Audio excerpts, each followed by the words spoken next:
Hello all, Rick here. This is a video that touches on subjects that I've covered before, but there's a little more to it. During the finale of The Next Generation, we get to see into an anti-time future that mostly does not come to pass. It's not the only glance into such a timeline that we've seen, however, with the Prime timeline now making its way into a similar era, it's clear that this future never came to pass.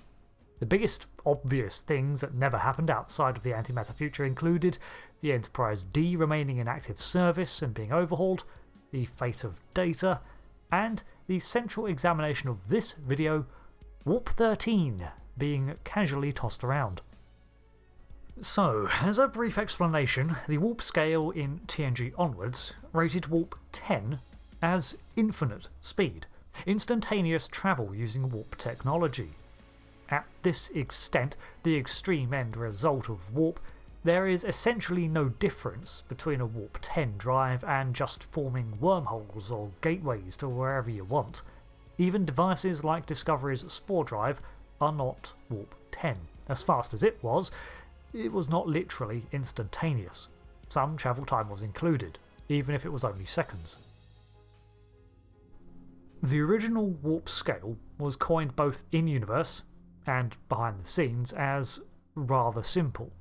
10 would be the maximum attainable by most Starfleet ships in theory, but unsafe to reach. Warp factors beyond this continued to increase in speed at a steady rate, meaning that the difference in scale between Warp 1 and 2 was the same as Warp 10 and 11. In this way, it was no different than reading a speedometer. At least that was the original idea. Now, as the series went on, a scale was presented based on a formula which intermittently added up to what we saw on screen, but as always the necessity of the plot outweighed issues like distance and travel time. Michael Okuda is credited with the retooling of the warp scale for TNG, with Warp 10 being the absolute maximum, and he provided an in-universe reason for it too. The notion was that each warp factor would no longer be defined by an arbitrary marker on a consistent curve, but a direct reference to the needed power to achieve such a speed. There were 9 noted points in the warp process now, where there was a substantial spike in power required to achieve a certain speed before it fell off. In practical terms, this meant that the greatest effort was required in pushing to a warp threshold, and once broken, power requirements eased off a little, and it was easier to cruise at that speed.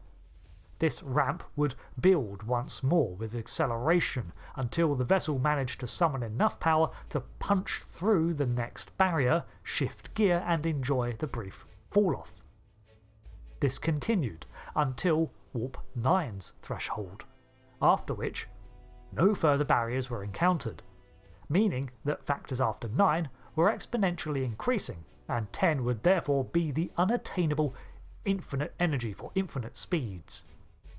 In this view, Warp 10 was never to be the end goal of warp tech, but a literal end point that would never be achievable. This also adds a believable in-universe reason for Starfleet revamping their measurement of warp from a scale that had been working for them, to one based in a discernible, seemingly natural barrier. It's the equivalent to marking hours, compared to calling the points of midday, dusk, midnight and dawn.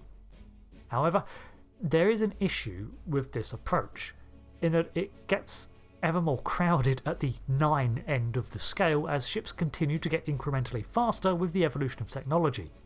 While still not exactly an issue at the moment, give it another 50 years of in-universe development and things are going to get messy. It also recontextualizes the existence of the Excelsior's transwarp drive. I already did a video explaining one notion on how that was supposed to work, which I'll link in the comments, but a second idea was that the transwarp drive aimed to surpass the primary warp field efficiency barrier, those aforementioned hurdles in energy required to make a new factor. That could be Starfleet's initial attempt to form a drive that bypassed these spikes in power requirement, making for a drive that exceeded regular warp travel in efficiency rather than raw velocity. But getting back to the strange case of Warp 13.